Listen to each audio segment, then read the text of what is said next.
Hi, everyone. Welcome to the Bitcoin Sydney meetup. This is our first online Bitcoin Sydney meetup. This is for June 2020. And so we normally host two meetups per month. This is one which is the general one, and then one which is the Socratic meetup also. So our guests today, so the topic for today is statism, the virus, and Bitcoin as the vaccine. So obviously there's a range of different opinions. You know, not everyone is an anarcho-capitalist. Not everyone's a full-blown statist. We're on a spectrum here, right? And so let's firstly introduce our panelists. So we've got Francis Pouliot he's the CEO of Bull Bitcoin. And Hi, we've guys. got Francis, maybe you just want to take a minute and tell everyone a little bit about yourself. Oh, well, I run a Bitcoin exchange in Canada, and I'm a Corona criminal. That's excellent. And our next guest is Alex Svetsky. He is the CEO and co-founder of Amber, which is an Australian Bitcoin-only startup. And he is, he also is the publisher of Bitcoin Times as well. So Alex, do you want to just tell us a little bit about yourself and what you're up to these days? Thanks, bro. Well, very similar to Francis. Apparently, the Corona criminals are also Bitcoiners. The Corona criminal gang. there's a theme here. Wait, just on a side note, when you were introing this thing, welcome to the Sydney Bitcoin. I was waiting for the welcome to the Stefan Livera podcast. I thought I was on a podcast just then. That was great. Who knows? Maybe I'll put this on the stream. Who knows? So look, I'll introduce my fellow co-hosts who are my co-organizers for Bitcoin Sydney. So I've got Hass McCook, world-renowned Bitcoin mining analyst, and he is also an austere Bitcoin religious scholar. So he is the preacher of dollar cost averaging and stacking sats. So very much big welcome to Hass, and also John. John is one of our Bitcoin Sydney co-organizers. So John, just tell us a little bit about yourself for everyone else. Sure. Yeah. Well, I've been involved in Bitcoin since 2013. Always never really got lured into the siren song of shitcoins. So teaming up with Stefan and Hass to put on the Bitcoin Sydney meetups every month has been a breath of fresh air in my life, and certainly really made this Bitcoin journey so much more enjoyable. So I'm looking forward to getting back involved with the physical meetups again and having the discussion tonight. So yeah. Fantastic. Well, look, let's get started. So, I mean, statism is the virus. And so I guess let's go around the grounds and just get everyone to start off with their thoughts. What do you see as the fundamental problem? So let's start with you, Alex. Well, okay, so I've actually started writing an article. So it's kind of poignant, or it's kind of interesting that we're doing this meetup now after so long on online, because when John, correct me if I'm wrong, but the first Bitcoin Sydney meetup that we kicked off in Sydney back in 2019, that was like true Bitcoin only. That was when I did the Why Bitcoin Matters talk, right? I think that might have been if it wasn't the first, it might have been the second Bitcoin purely when we, after the dust had settled on a few different group changes. Something would have been. Yeah. It's really interesting because here we are now, like a year and a half later, doing this, and I've literally just started writing an article called Why Liberty Matters. And the subheading of that is not your fucking skin color, and really, like the 2020 has been an interesting year, and I wish I could share my. Hold on, let me see if I can share my screen here, because I just want to show a meme that just really exemplifies. Okay. Oh sure. crap! I can't. Okay. Let me. No, I can't share the screen. It's just you guys have probably seen this meme. It's the Dr. Evil with his sidekick going, fear of corona is on the decline. He's on the phone. And it's like, switch back to racism. And then she's like, yeah.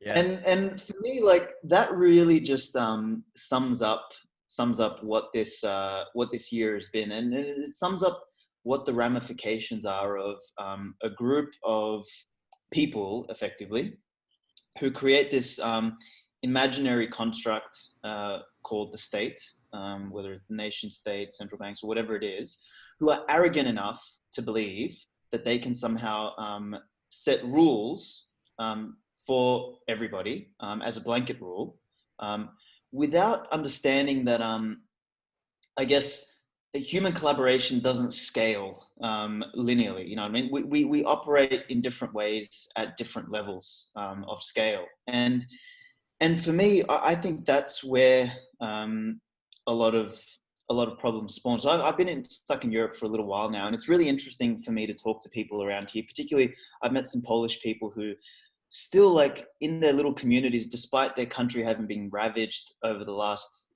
century, are like, oh, communism makes a lot of sense to me. And I'm like, you got to be kidding me. But as I dug deeper, what I found was these people have never been outside of their community.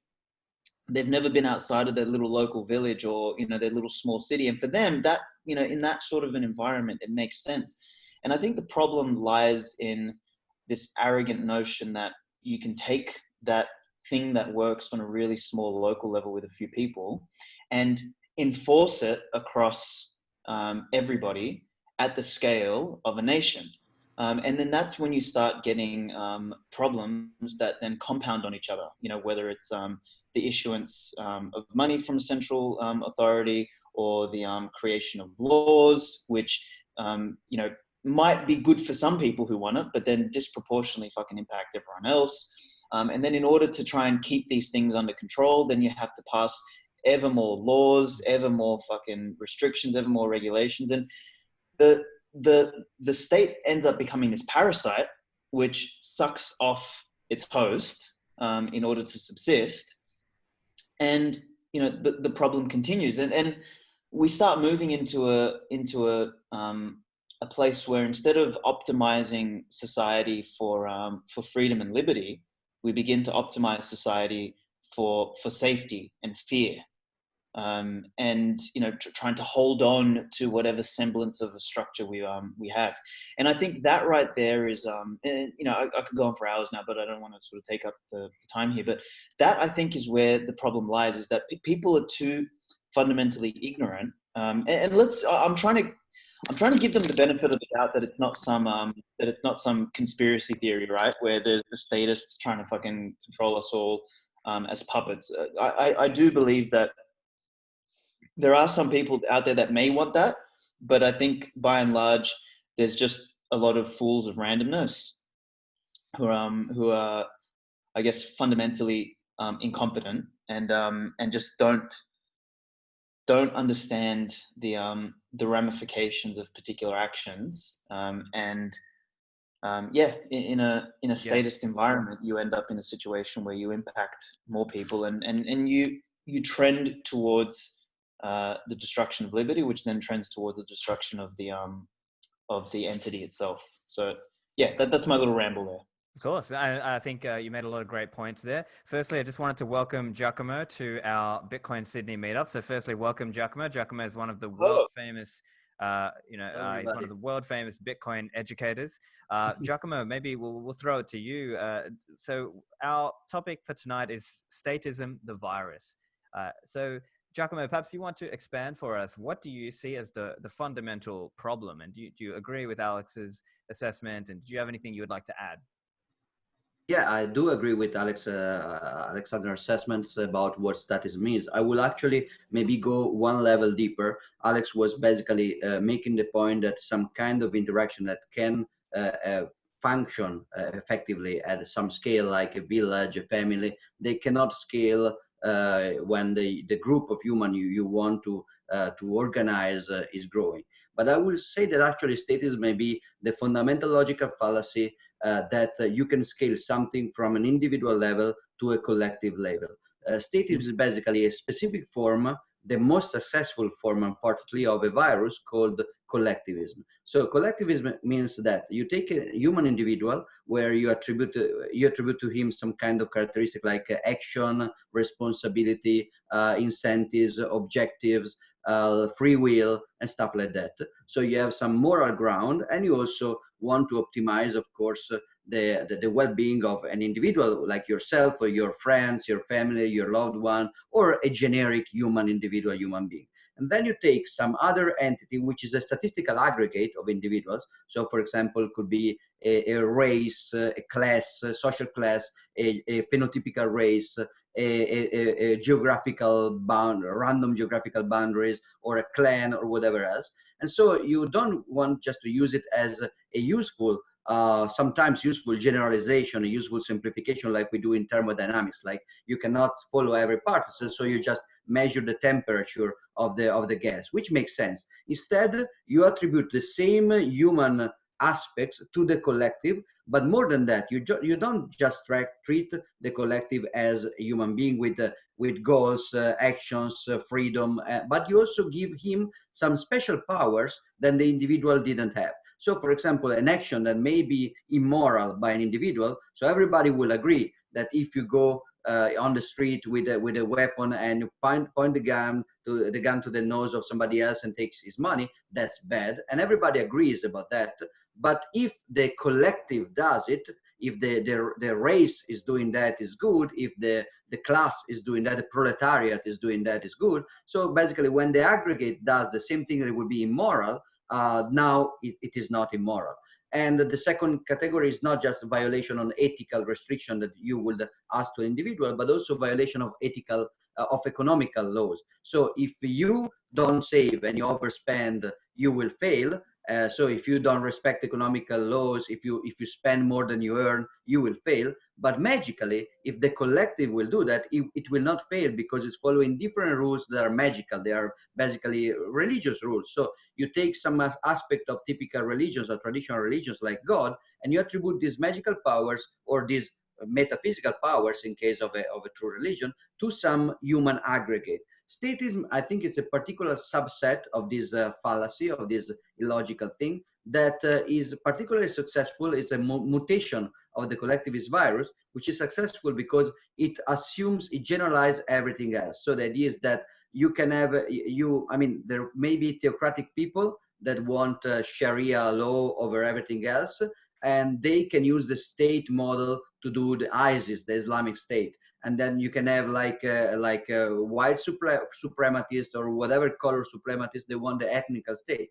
Then you can have the socialists, they want the state, and any kind of utopian Marxist quickly turned into a statist that want the proletariat governed state. So everybody can put a label on this concept, but most of the people, I would say recently, actually, I would say since gradually to increase after the French Revolution, and then even more after the World War I, and then even more after the revolutions of the 68. So during especially the 20th century, more and more people assumed that there is a level that it's a shared religion across, I would say, 90% of the population across the earth, that maybe your state is different, but the concept of state is different from just a sum of individuals taking action. And so if you find a guy robbing somebody else at gunpoint, this guy you have two classes.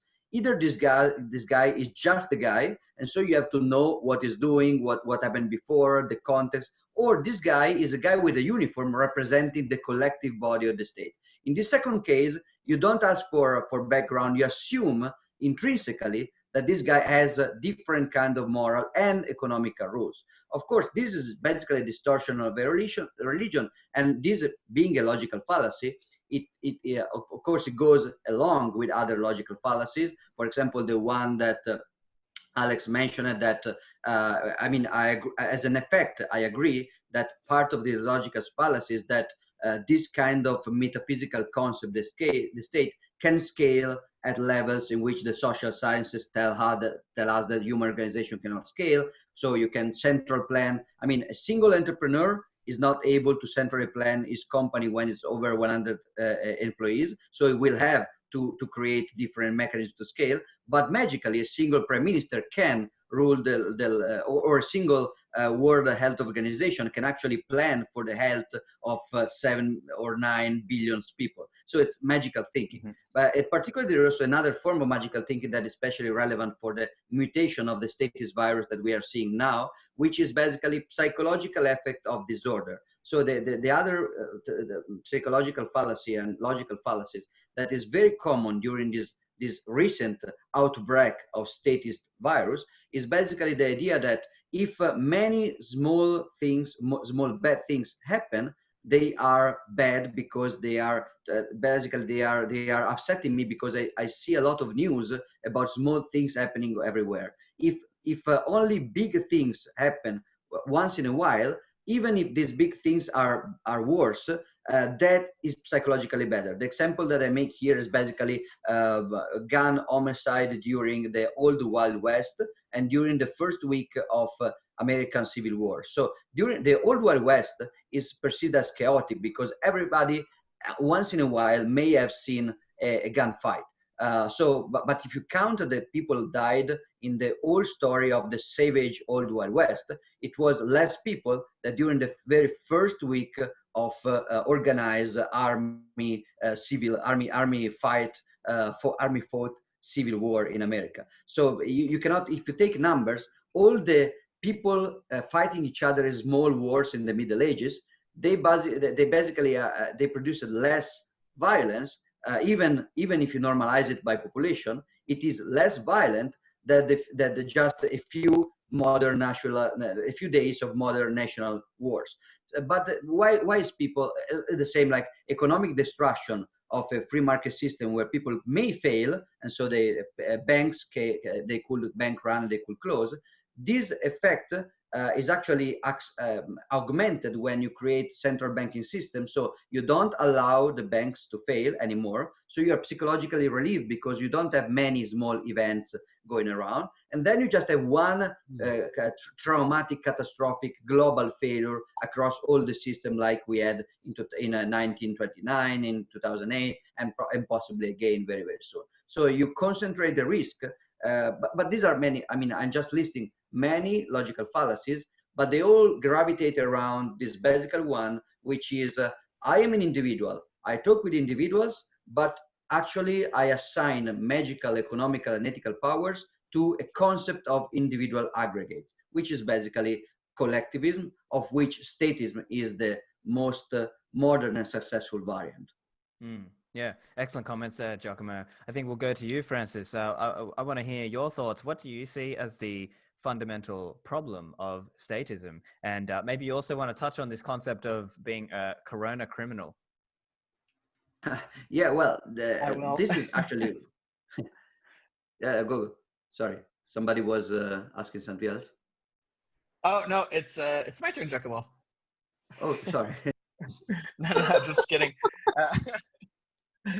But I'm actually just gonna jump on what Giacomo was saying regarding the root cause being collectivism, and I was thinking I'm gonna one-up Giacomo in one metaphysical layer, epistemological layer, and say that the problem is constructivism. That's one of the root causes of collectivism, which is, let's just call it a general academic philosophy of the social sciences. Constructivism is very present in economics, in politics, and sociology, and history.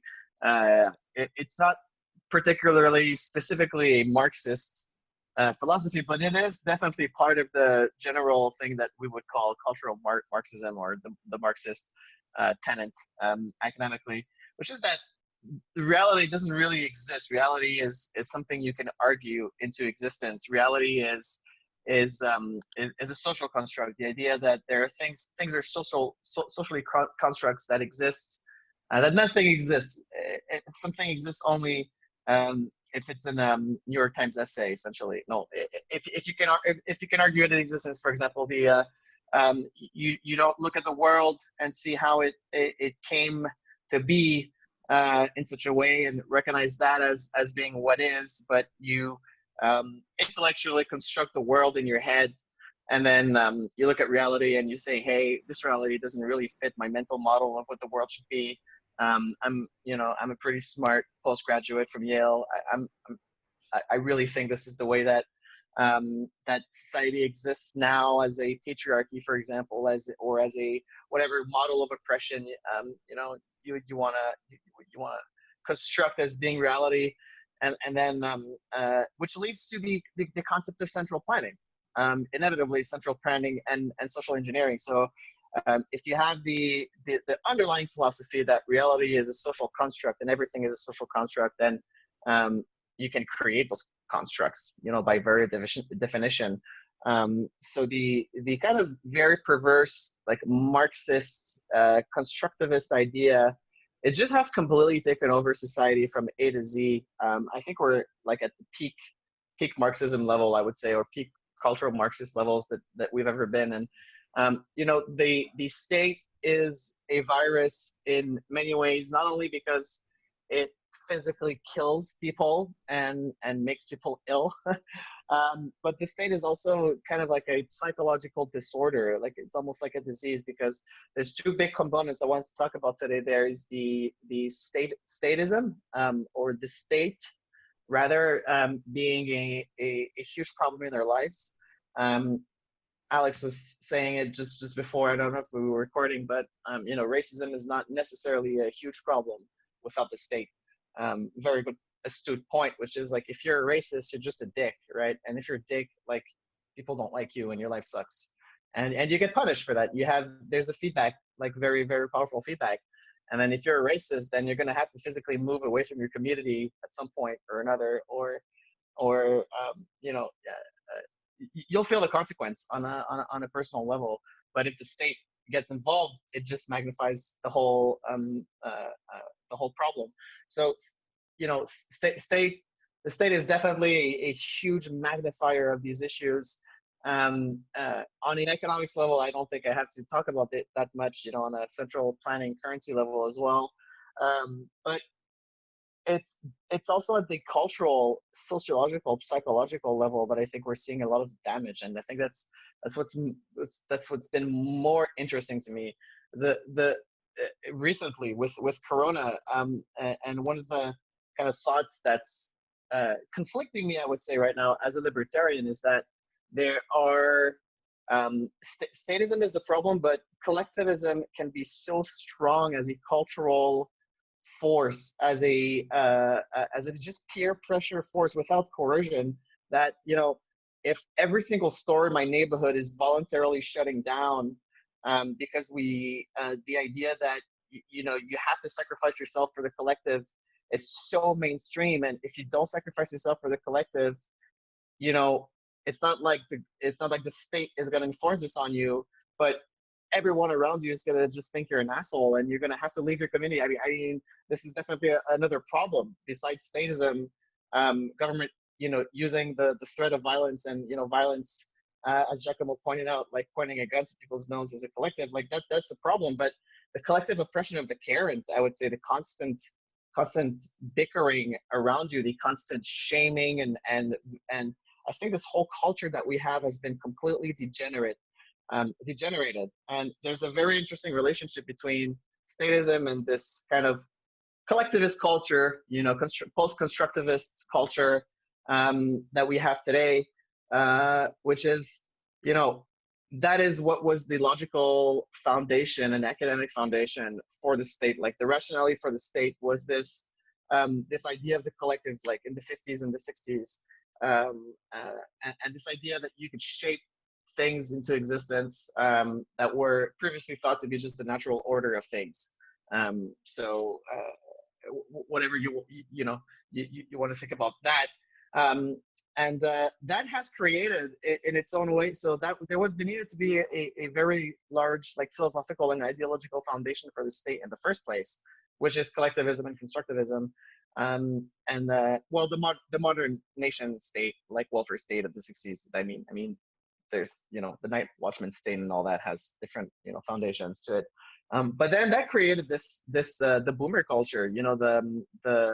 The gradual de-responsibilization of society, where the responsibility for things was transferred from the individual to the collective, In Quebec, we call it no-fault society. I don't know if this is a popular term all over the world, but just a no-fault society where gradually every you know, you can't fail. Essentially, you can't fail in this society. There's always something preventing you from failing, and if that happens, people enter into this mindset of always like plausible deniability or bailout. You know, and if it's that has created this super weird culture where it's the concept of risk in this culture is super strange. Like you have people looking at risks that are completely not real as being immediate and threatening. I think one of the problems of this culture is also it's just dulled everyone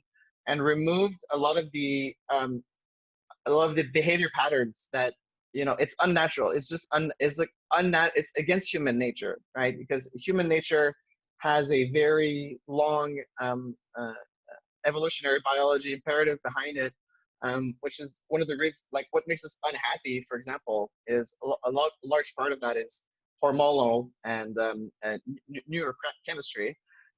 We are hardwired to interact with serotonin, with adrenaline, with all sorts of hormones that we normally get in the wild from taking these risks and being successful and hunting and, you know, hitting an antelope and, you know, being praised by everyone in the village. And this is something that makes us feel good, something that makes us feel but all of these things, that these opportunities for heroism, for example, are like completely suppressed. You can't rise above a certain level in collectivism. You have to stay within a mean, and it just makes the reform impossible. I think that we're at a point where, you know, we had this Marxism, and then they created this statism, and statism completely warped the culture, made it extremely high time preference culture. Part of that being, you know, the monetary policies, but generally wasteful and generally a wasteful culture that doesn't that celebrates the destruction of wealth, essentially, in multiple respects. And that culture, which is too big to fail mentality, no fault mentality, and the removal of other institutions that were lindy to human society. For example, like, I'm not a very religious person at all, but the replacement of, I think everybody can see that the religion has been replaced to some degree by the welfare state, by the idea of this collective. Like, that's why, for example, you look at the climate change movement, which is very tight. You know, you can't separate the climate emergency movement with statism. I mean, it's just another shade of Marxism that's advocating for more control of the economy. But if you look at the climate change movement, it does have a lot of the tenets of a religion, of a cult. If you look at statism today, I see statism really as just the church, and what really matters is the priests, and by the priests I mean the academics, the experts. Because if you look at multiple jurisdictions right now, who's calling the shots? I mean, politicians are not really calling the shots as to where society is going. It's the whitelisted expert.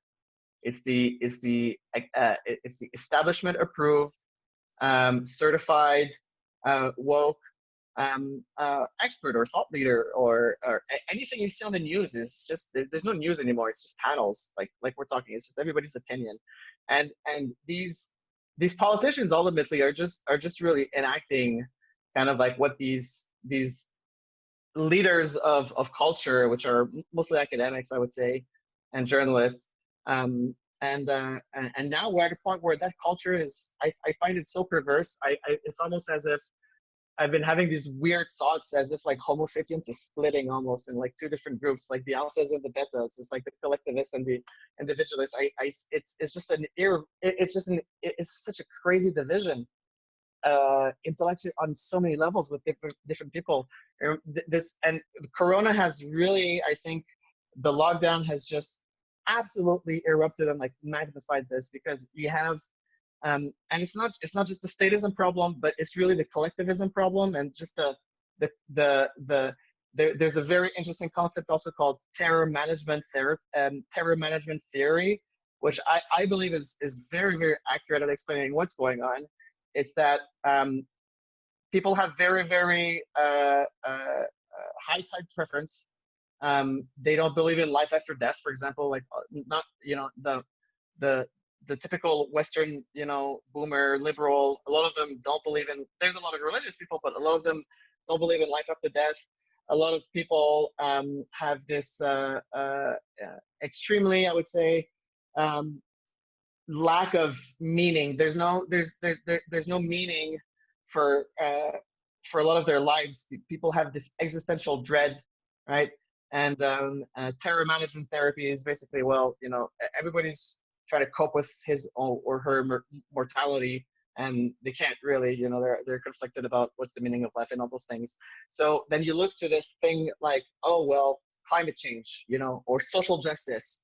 Well, my life is not meaningless if I've been able to save the world from warming up, or my life is not meaningless if I've contributed to some higher project that's higher than myself. And this is like people need this opportunity to feel like they're being heroic. Yeah. And society has quietly robbed that of them by protecting them and by preventing failure. Because if there's no failure possible, there can be no hero if there's no failure possible, right? So people, they're robbed of this opportunity to feel heroic. So now they feel heroic by virtue signaling. But we all want to feel heroic in some way.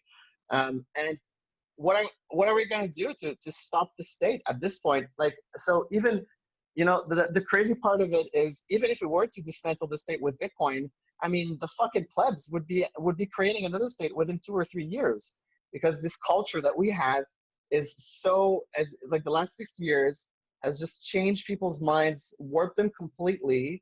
That's why people are so systematically unhappy. I think it's just, we are so not in tune with our nature, like with our tribal local nature, as Alex and Giacomo were describing. I mean, things that we should see what was the key to success of humanity so far, and say, hey, like maybe there's something that, you know, the constructivist professors of the 70s, when they constructed this, you know, idea of what society should be, maybe their PhD thesis is not as correct as like the last million year of evolution, and things that are like our tribal nature should be looked at not with contempt but with inspiration.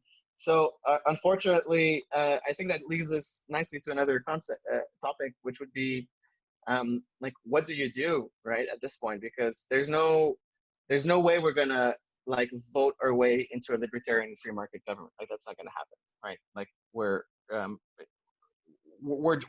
just sliding into more statism and collectivism. And it's oppressing, the culture is also oppressing for a lot of people. I think Alex and I already talked about this in another call. Like, the culture around this is oppressing. It's just a glorification of weakness and losing. So what do we do at this point? Yeah. All right, John, let's throw it to you. I want to get your thoughts. Why are we in this mess? What are there any ways that you think Bitcoin can sort of get us out of this mess? Is it like a natural thing? Do people have this kind of natural desire for a state, or is that something learned? Yeah, well, thanks, Stephen. Look, I have to say that I am broadly in sympathy with everything that's been said, although I can't say I'm quite there in terms of dispensing with the state altogether. I mean, I'd like to be, and I'm very open to listening, but I think that there is some point, this idea of the existence of the state and arguments against whether or not there should be, these things have long philosophical antecedents. It's been long debated, long since before Bitcoin, and one of the most well known is with Hobbes and the Leviathan. He argues for the existence of essentially a ruler or a king, or in our sense, we could interpret that as a form of a state, whereby that's a necessity to stop life being something that's short, nasty, short, brutish, and something else. Anyway, the point. So things, but I think what's happened though now with our society is we've strayed so far from that. For example, one of the American founding fathers put together a state that was very, very minimalist compared to what is in America now. So much so that one of the most popular quotes you might have heard from Benjamin Franklin: "Those who would give up essential liberty to purchase little temporary safety deserve neither liberty nor safety."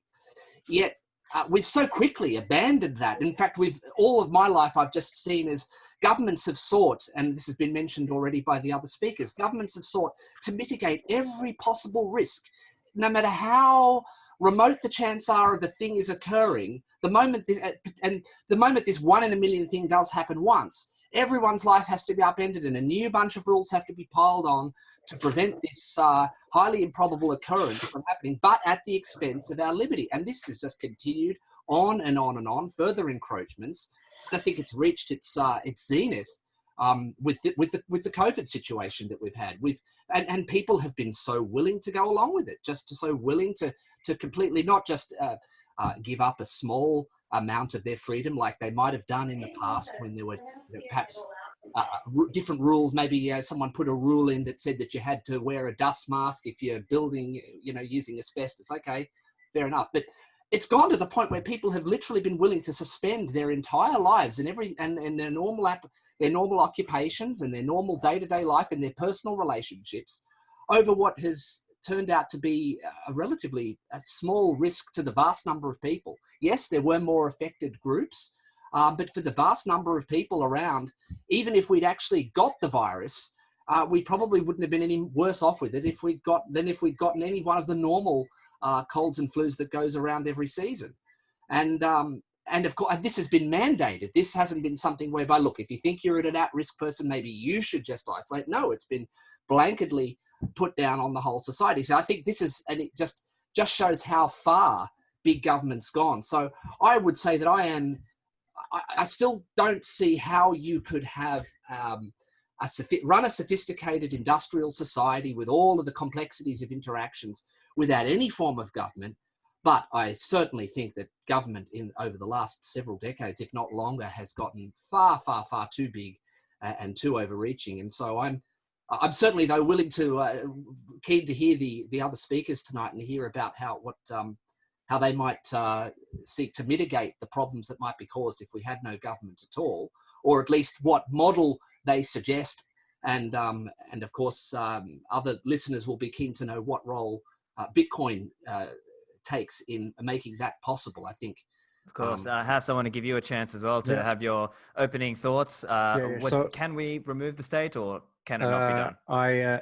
Speaking from my experience living in the third world, there's just some people that are never going to play by the rules. And not just that, they just don't understand any language other than violence. So for those cases, which is probably the case for around 5 billion people on Earth, maybe 6 billion, like some form of state is required. But I'd like to see the state work without the power of the birr. So that's the great unknown. So if we take that away from them, how badly do we neuter them? And I think like we neuter them substantially, because when the collectivists kick and scream, with a demand of the day, the solution is spend money. When that is no longer available in the toolkit for the state, and the state is focused on provision of critical infrastructure, I think that could be an acceptable solution. But it's where do you even start speculating on these kinds of things? So for me, I've just left the system and I've joined a new system. And should this system succeed, we remove a tool from the state's toolbox. But I think just the way human nature works, we've piled on millions upon millions upon millions of people in tight spaces. Liberty and ideals and like the individual characteristics like they don't scale. There's always going to be people that, you know, don't play nice. And you want to see, like, if these people are really, really playing fiercely, you know, you need something.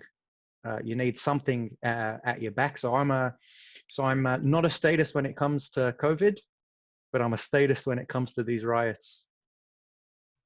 That's an interesting Because way some to people frame it, just, because some people, like, you can't, there's some people you just can't talk to. You know, it's like, it's definitely not an easy question, and there's no easy solution. But I think if we remove the tool of the money printer, you know, from the state's toolbox, I think we'll go a long way to solving a lot of problems. Not all problems. I still, unfortunately, believe that with scale, authoritarianism is the way to go. Yeah, Like thanks very much, China does not run in a democracy. Yeah. For example, so I really like the idea of the Citadel, and, you know, communities of 500,000, 5,000, 10,000 people. You know,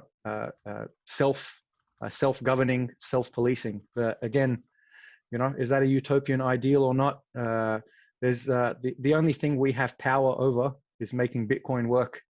So let's make Bitcoin work, and let's just see what the state does after that. Right. Yeah. So thanks, Hass. So look, we're now, everyone's had a chance to kind of say their opening bit. So now we're just going to go to a more free rolling, free flowing discussion. I think, Giacomo, you had a point to make just around the distinction between, you know, privatized police, let's say, versus the state police. True. Or, you know, But yeah, somebody like violence versus what is not allowed. Yeah, so first of all, sorry, Francis, for before, but Stephen audio just buzzed away, so I didn't understand the passage. So yeah, I disagree with Hess here, because I think that he's conflating the need for physical force to occur, so the need of let's call it also violence. It's not aggressive violence, but it is violence. So the need to like enforce contract and property rights and property laws and personal security, reacting proportionally to aggression and even punishing aggression proportionally. So this is one thing. And then there is the fact that you nationalize this thing and you centralize this thing inside the context of statism. So inside of this collectivist framework of ideas, is like saying that if you want to abolish, for example, the national monopolized post office, then you want to abolish communication. And if you want to abolish the Federal Reserve, you want to abolish the money to cure. That's not the case, in my opinion. So it's not true that it's not that being anti-state means to being anti-physical enforcement. Physical enforcement is important, is necessary, is essential for civilization. And since it's important, that's exactly the reason why it should be took away from the monopolization of the state. A similar point I may make about what John said before about organization within complexity. Organizing people in a complex world is important, is essential. Organization is essential, and that's exactly the reason why we should take that away from magical thinking and statism and into a more logical and rational framework of basically individual interaction and individual organization. I stop here, but just to mention another thing, I think that while I disagree with John about the necessity of statism for complex organization, I think they are in contraposition, and I disagree with Haas about the necessity of state for enforcement. I agree totally with Francis that there is a there may be a trivial kind of anti-statism, which is, okay, let's just destroy this state, and then we will have the libertarian nirvana forever. That's actually not the case, because as Francis said, there is like a positive feedback loop of statism, so negative feedback loop of freedom, which is basically you have a cultural problem of people being collectivists. Then they can, even without a state, they can actually create the emergence of a state because there is a cultural meltdown, basically. And then the state will also influence the culture because then it will nationalize the universities, will nationalize schooling, it will nationalize television, and it will enforce opinion laws. So if you disagree in a way or the other, like in Australia, if you go to do a rally against the lockdown, you have policemen with guns coming to your home to ask your explanation because of your opinion, basically. So you have statism, like state violence enforcing cultural degeneration, and cultural degeneration enforcing statism. It's a feedback, and I think it's naive to think that a solution to the military problem of the state will solve the cultural problem. And it's also naive to think the other way around, like let's just solve the culture and the state will never emerge again. It's like I think we should really see this as a virus. This is a sickness. This is a disease. The disease can come in wave, and you can have a particular feedback loop that are like, since people are sick, they are getting poorer, and since they are poorer, the hygiene is worse, and now they are more sick, and you have these cycles. The good news, in my opinion, is that feedback loop, they don't always have to be negative, or they also can be positive. So we had a lot of negative freedom feedback loops since let's say since the end of the Middle Ages, with Reformation and then French Revolution, always with negative feedback.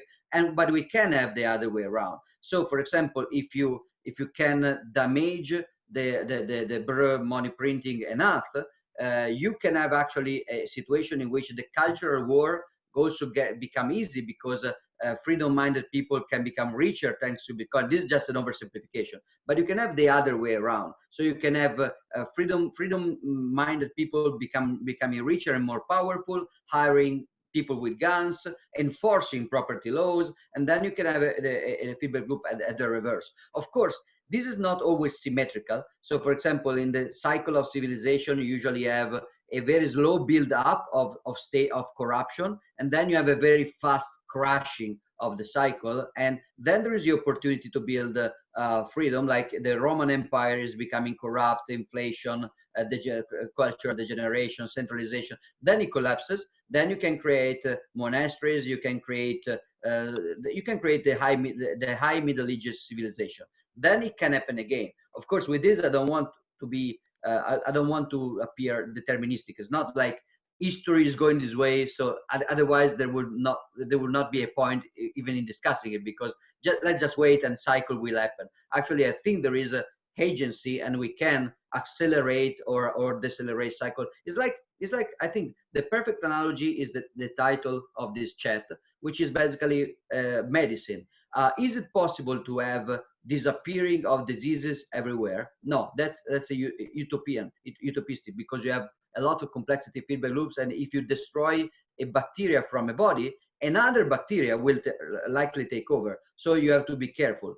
Does it mean that you have to cheer for bacteria and to accept the minimum level of disease as something good? No, it doesn't. Your asymptotical objective remains the destruction of disease. You know that that is impossible, and you know that there will be some kind of complex oscillation between a more healthy moment and a more sick, a more ill moment. But still, the fact that the perfect respect of property rights is not possible for a long time over a long space doesn't mean that that's not the ultimate objective. We have to accept statism as a framework in any context, I think. Man, you just literally nailed half the things I wanted to say. So thank you. That was so good. I'm gonna lead the NHS.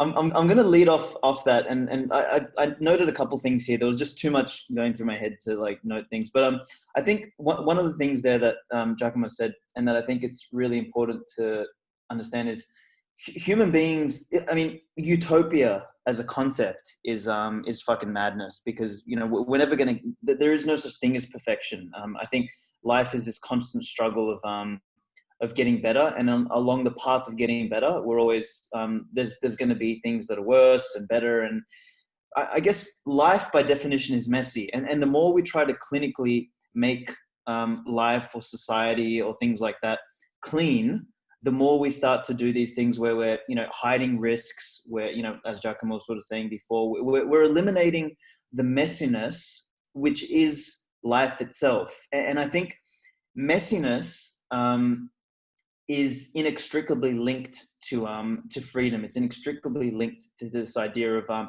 natural systems that are non-centrally planned. Like, you look anywhere in nature, you don't see straight lines, for example. You don't see anything that's clinical. The only place you see that is in fucking government buildings and hospitals, which are both degenerate zones.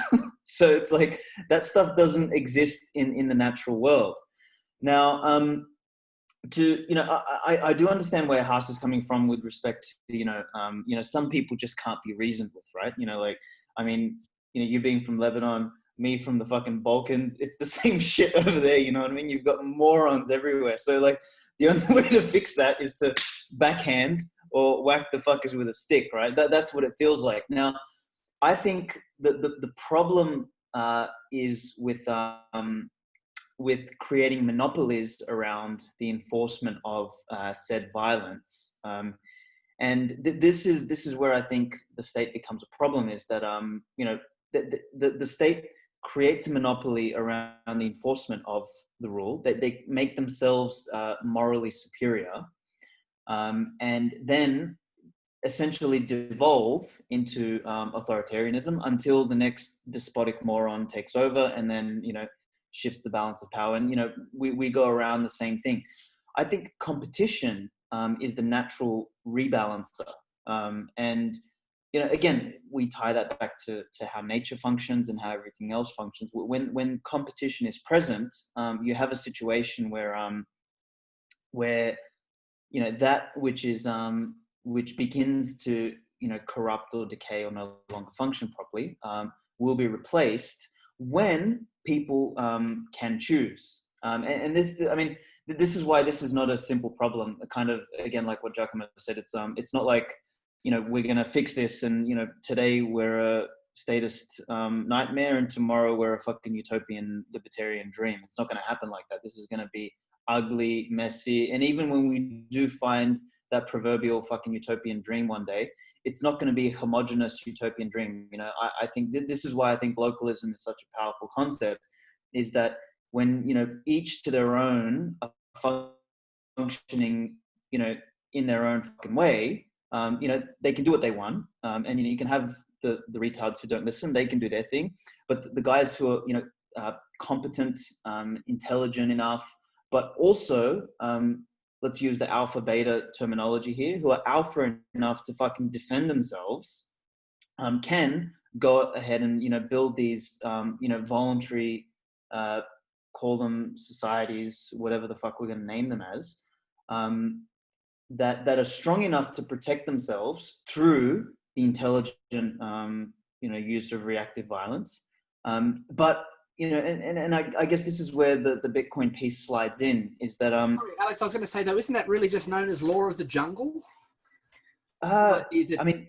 the tough are the ones that just... Because, I mean, what stops you from ending up with a completely exploitative situations more than what government is already doing to us? You end up with exploitative situations where a few very strong people, potentially also in collusion, completely lord it over everybody else. You're actually ending up, aren't you, with something worse than what government's already doing to us? So we've got two things. Number one, define strong. Well, I'd happily leave that definition to how you just defined it. People who have the ability to obtain resources, who are smarter, who are stronger, who are able to better marshal weapons and resources to attack other groups. I mean, there's 100 different ways you could you could explain it. So I'll give you an example of me as an entrepreneur, right? So I have 8 people working for me now, and in my definition of strong, like I guess none of them would ever wield a weapon. Most of them are fat, a couple programmers and shit. Like they're not what most people think of as strong. So I guess when I use the word strong, I mean that there's a skill set, or there's some form of merit, there's some form of use, and I'm a believer that every human being has the ability to or has some sort of use in the world. So what you get is a situation where merit is rewarded. So these groups that can come together and self-organize, if their principles are based on one of looting, for example, well, you're going to get people that come together that may want to loot, but they are going to be self-destructive to their own organization, because they may not know how to produce internally. Whereas you have a group that is founded on principles of production, of protection, of defense, as part of Sure, but a broader they are big ifs, though. I mean, we would, I mean, quite possibly we're going to have to be dealing with. Would we, without any form of centralized, I mean, again, I hate the idea of having to have something centralized as a Bitcoiner, but without any sort of centralized means of enforcing law, would we now not also have to all be individually devoting a significant amount of our resources just so we don't get our families raped and our goods pillaged by other roving bands of people that may not share the same ideals that we have? So, John, sorry guys, Yeah, I think sorry it if I comes back to talking. like having like a gated community or defense. Oh, Go on, sorry, Giacomo. and stop me if I'm talking too much, but I would like to address John's point even more directly. So the point is that how do you eliminate the law of the jungle? So let's define, I agree with Alex, but let's just define strength as physical strength, because ultimately, if you're smarter or richer, you can just pay for guns. So ultimately, it comes down to physical strength. You are never out of the law of the jungle. Even if you have a central state preventing rapings and pillaging from a central state, you still have the law of the strongest. It's just that now you are assuming that the strongest is the central organization, which is also preventing the bad things. So it's not about some say, though, in who that I do have, though, in a democracy, at least theoretically, some say in who is running that central state and making the rules. Okay, very good. So you think that if you centralize the power in one single organization and then you apply some kind of procedures, for example, a constitution or a democracy, so you have some kind of procedural ideas the checks and balances, and you put them in a centralized organization, and somehow this organization remains more good than other more unpredictable organization. But think about this. We already know that centralization usually brings a lot of moral hazard, a lot of problem of lack of competition, voting with your feet. I mean, if you have something stronger and bigger, voting with your feet become harder because the cost of moving across jurisdiction is higher. So when you centralize, you have all the incentive for the state to go worse, and every incentive you can put on it to go better. So for example, democracy, constitution, you can still reproduce those incentives in the smaller decentralized version. So my point is, think about one nation state like North Korea, and then think about the same territory covered by 100 or 1,000 small things like Hong Kong or Singapore or pre-China or Kong or Singapore or Liechtenstein.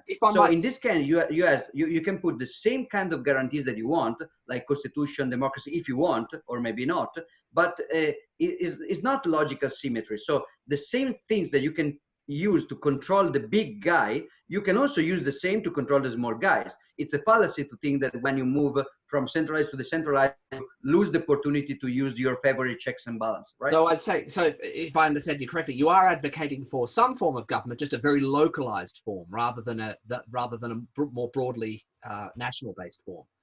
Basically, yeah, localized in my own private property with absolute monarchy. So what I'm saying is that it's not a totalitarian all or nothing situation. I think that ceteris paribus, the more you fragment the physical power, the more you insert checks and balance. So it's not true that, I mean, if you have 10 kind of mafias running a city versus one kind of mafia monopolistically running the city, the central situation, the one situation will be psychologically more pleasant, because you will think that it will become more predictable, more boring. So you will feel reassured. But the level of violence, if you measure how many people are being wronged in the centralized situation, it will ceteris paribus, always more, because you never get out of the law of the jungle. So you cannot just, the stronger will always decide. The challenge is how to make the justice stronger than injustice. And I think that the illusion that you can just create the super strong guy and fight to make it just is more delusional than the challenge to try to take all the strong guys and make them more just than they are now. Okay, but and you know, like, no, go on.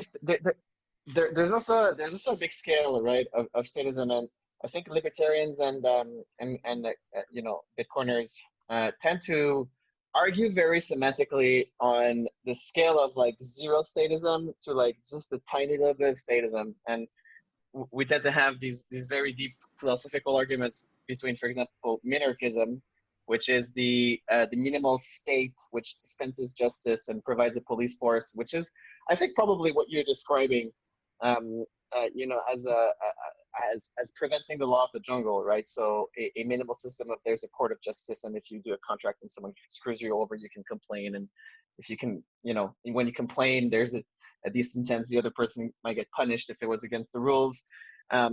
And the total nothing, which is complete anarcho-capitalism. But I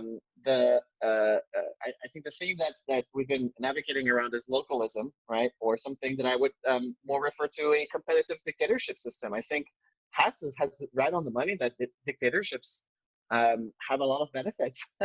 And democracy, I've seen, you know, another theme of the conversation has been that democracy doesn't scale.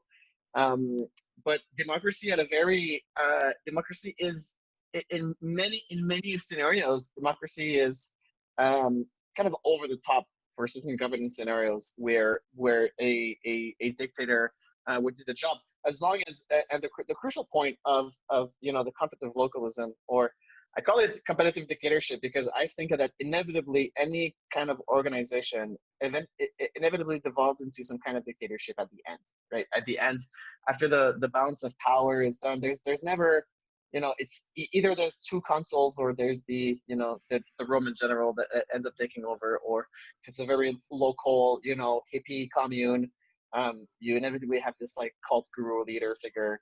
And it's just, I think, baked into the human biological imperative, again, of having to meet an alpha in tribe. And whether the alpha is a committee or a person, I mean, there still needs to be some alpha, some dictator who's, at the end of the day, who gets to make the decisions.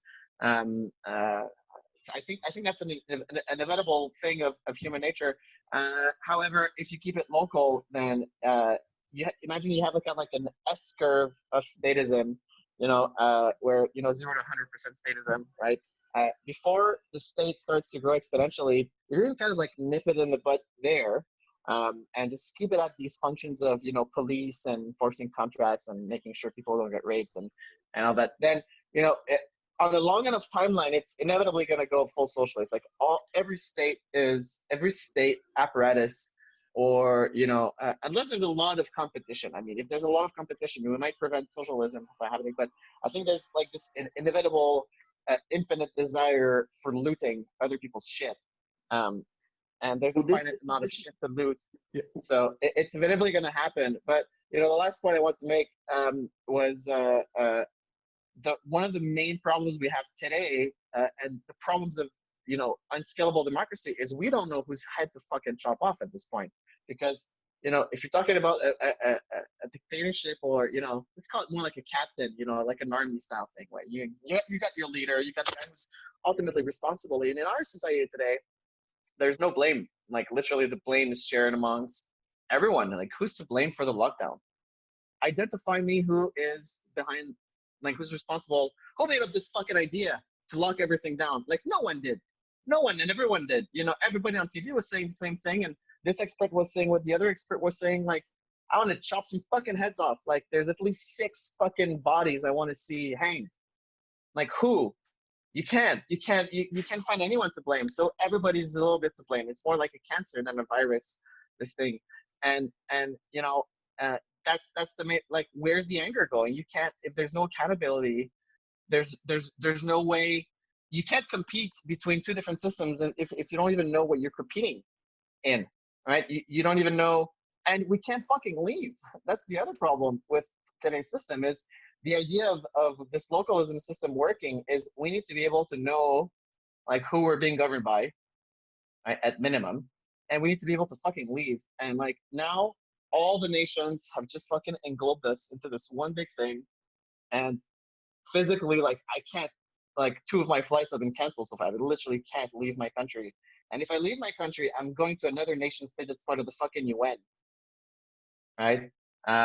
So fortunately, I think that the problem with what Giacomo's describing is like my castle, like I am my one-man nation state. I'm my one-man dictatorship is that, you know, the other guy's dictatorship next door is going to try to invade you, or is going to want to invade you.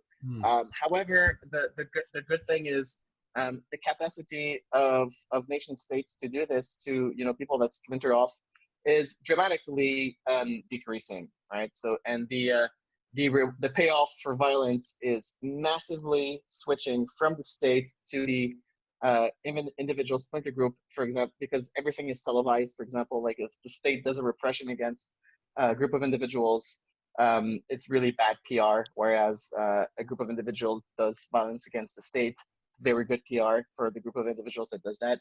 And their researchers are liking, and I would say, you know, from the people who are most likely to splinter off into these sub-communities that kind of declare sovereignty, I think Bitcoiners are probably going to be a large consistency of that, and they have a lot of money and a lot of influence also, like very highly placed Bitcoiners, really, you know, individuals that have a lot of money do buy into the idea of the Citadel.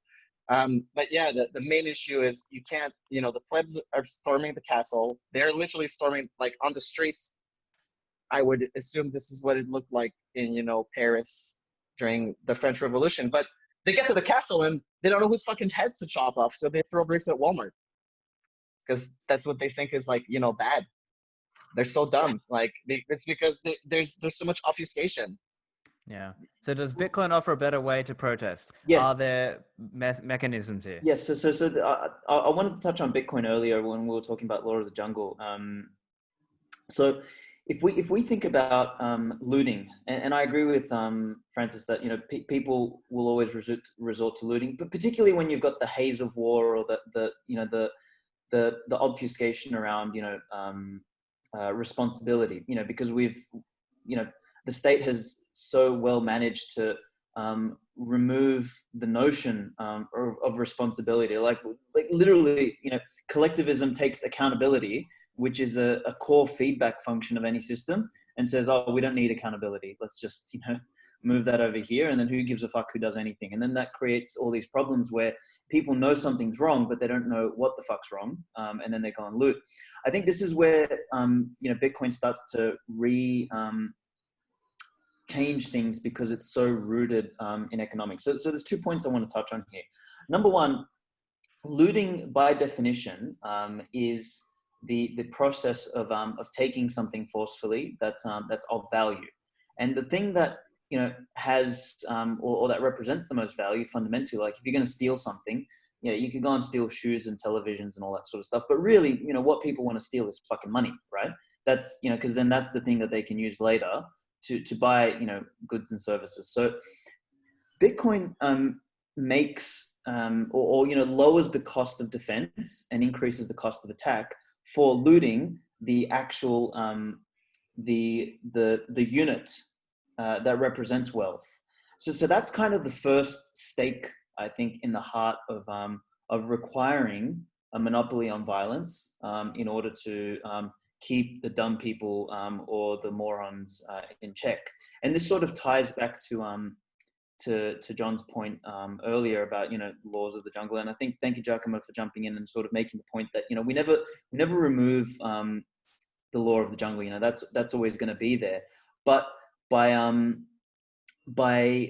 operating on a system which is rooted in economics, and if we define economics as you know, the study of human action or where we place our time and energy, what we're able to do is remove politics from power. And I think that's the problem of the modern nation state, is that politics and power come together versus allowing economics to be the locus of power. If economics is the locus of power, then the natural incentive in that kind of a system is production, adding value, et cetera, and like they're never going to be, again, 100% good, because there's no such thing as 100% good. You know, there's going to be some bad shit that happens there. But the feedback loops, as Giacomo was sort of mentioning before, in a system where economics is where power is rooted, is that time and energy, which are the two universal constants, get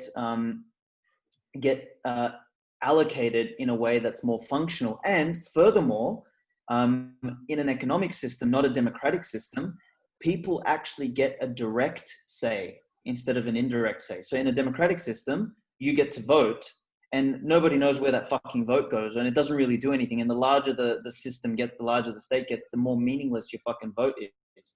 Whereas in an economic system, your vote is literally economic in nature.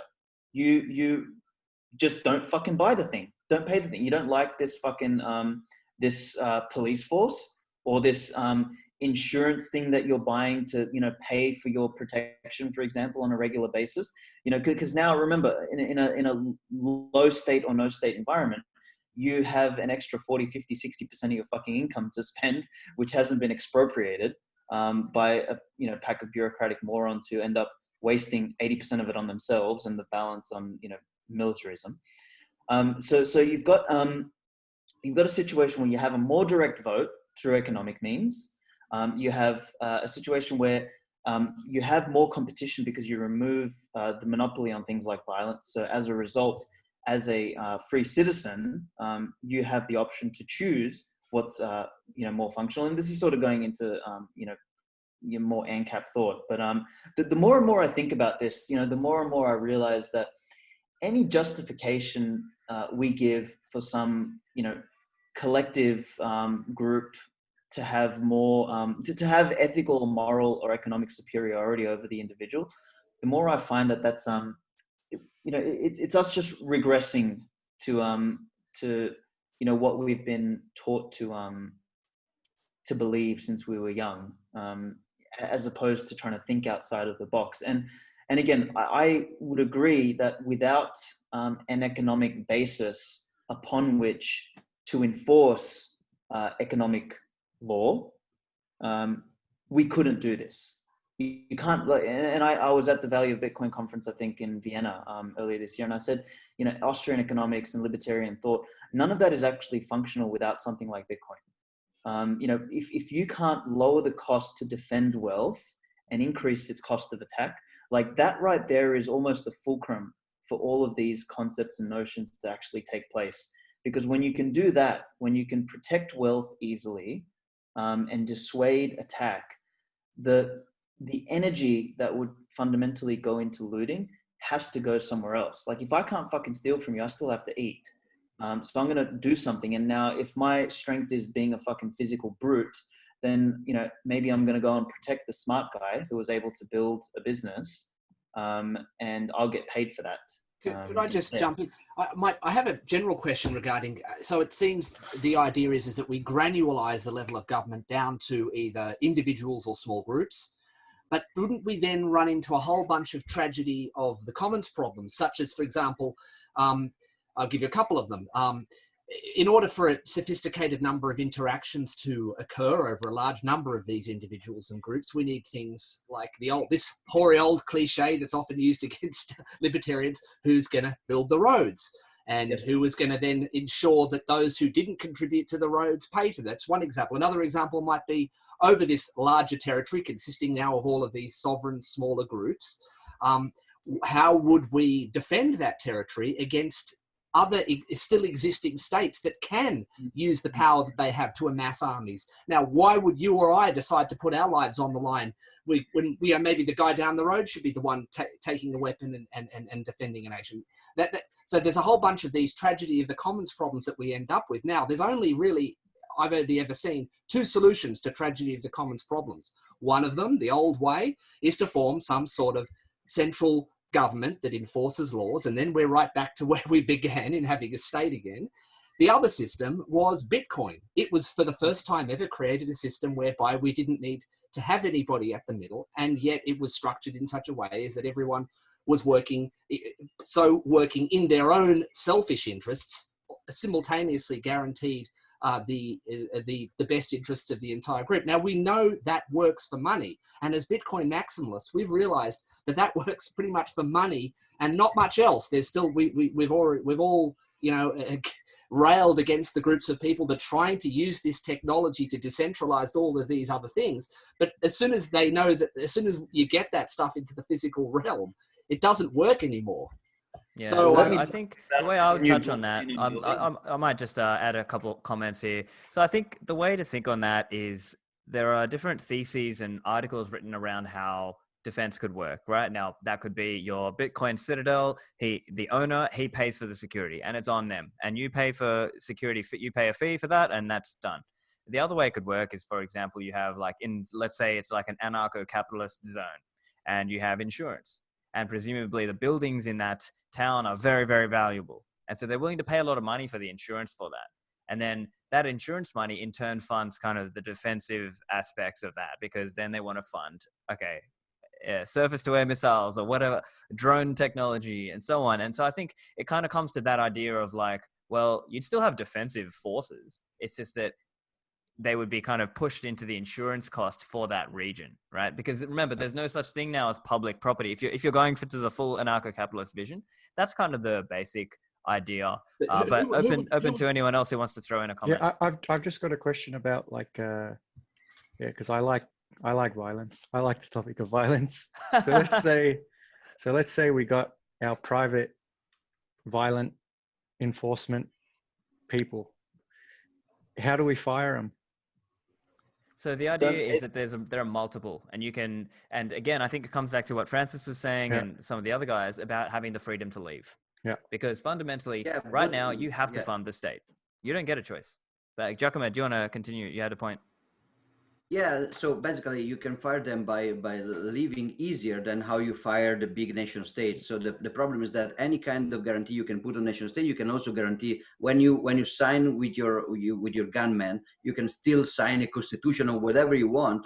But the point is that your cost for leaving and to join another protection racket is smaller if the protection racket dominion is smaller. But getting back to John's question, I think there are two kinds of responses there. One is theoretical, like how it could work, and we can go into that, but I would like to privilege right how an empirical answer to that.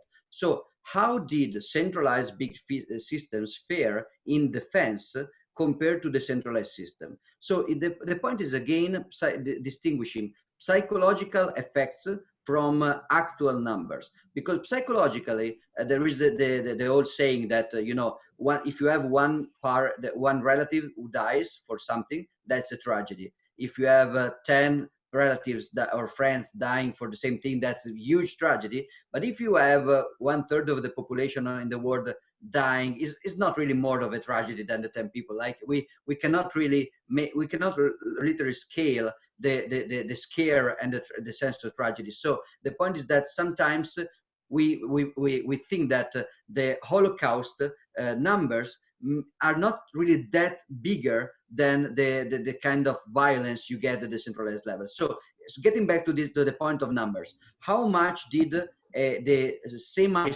semi-stable equilibrium of, for example, the High Middle Ages Brehon Law in Ireland last? It lasted basically 1,000 years. So from around 17 after Christ to 1017. So the same system with the same kind of metastable, kind of chaotic, and sometimes violent, decentralized kingdom system lasted for 1,000 years.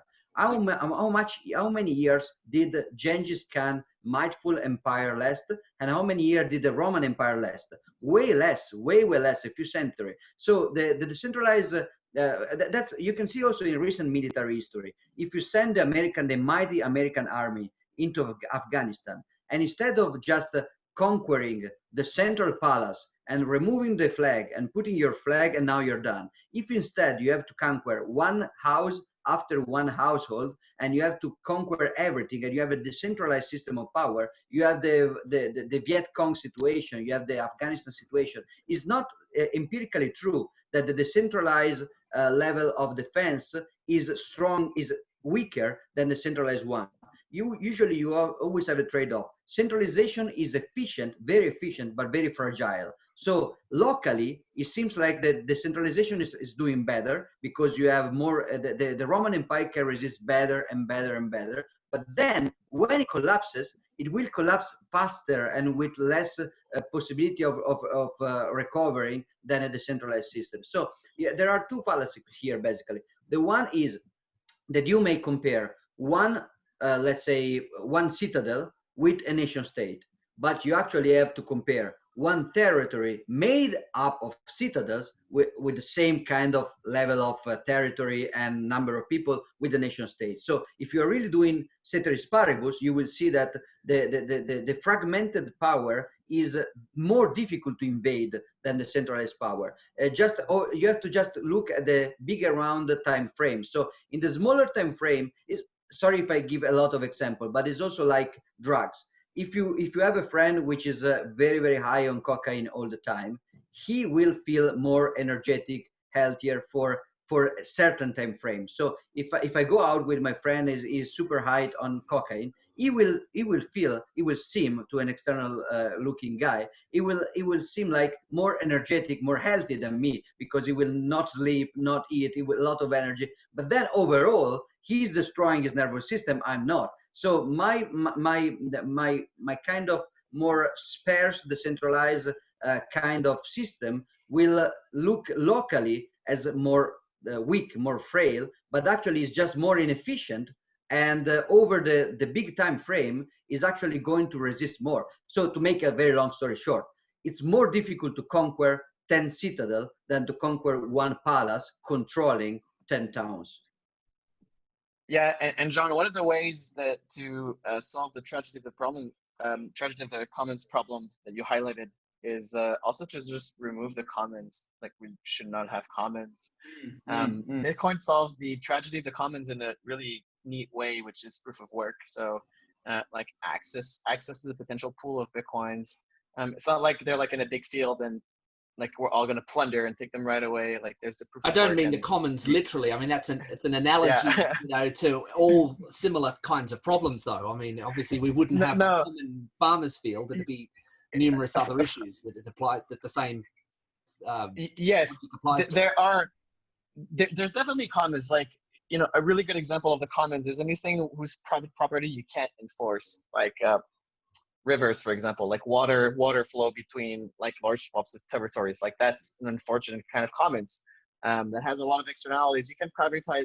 You can privatize water, but there are just things that are just physically difficult to privatize, like ocean, for example. So if you're talking about overfishing, that's a very interesting, like, these are like legitimate commons that it's a hard discussion to have as a libertarian, right? Well, the argument I gave, just the roads that link up these different granularized sovereign groups. No, roads are an easy one. Well, the roads are not. I mean, the thing about roads is, like, they're the most universally desired good, like, in human history. I don't know a single person that doesn't enjoy roads. Like, sure, but who would force what would force everybody to pay for what they use and keep people? Well, the desire for roads. The desire for roads would make. So if somebody, you would have the freeloader problem.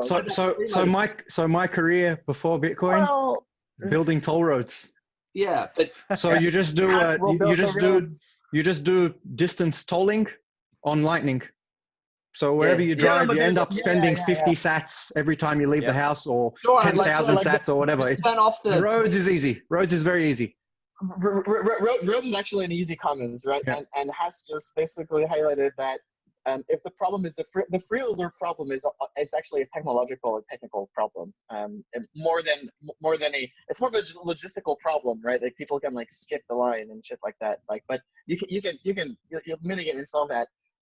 One thing that I wanted to talk about with regards to like Bitcoin solving this thing is I remember watching a talk by David Friedman, which is the son of, or the grandson of, Milton Friedman, I can't remember. He's the son of, like yeah. the son, like he's an ANCAP kind of like philosopher, and this is right when I'm getting to Bitcoin in like 2013, and he's at university, and he's basically saying, well, and anarcho-capitalism doesn't work.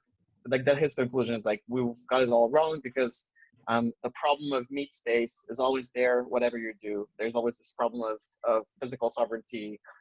Even if you're using cryptography and all these systems. And I think one of the things that I've been seeing on Twitter, for example, is talk about the Citadel has just exploded. Like everybody's talking about like we should have done the Citadel, and like who hasn't been in bed like the last 3 months being like, fuck, Bitcoin was 20 grand. I should have sold and like should have gotten fucking Citadel. And I'm certainly thinking that all the time. I'm like, where the fuck am I in a pod right now with all my neighbors are fucking socialists, and I don't know my neighbors. I don't know who they are. Like they're all artists.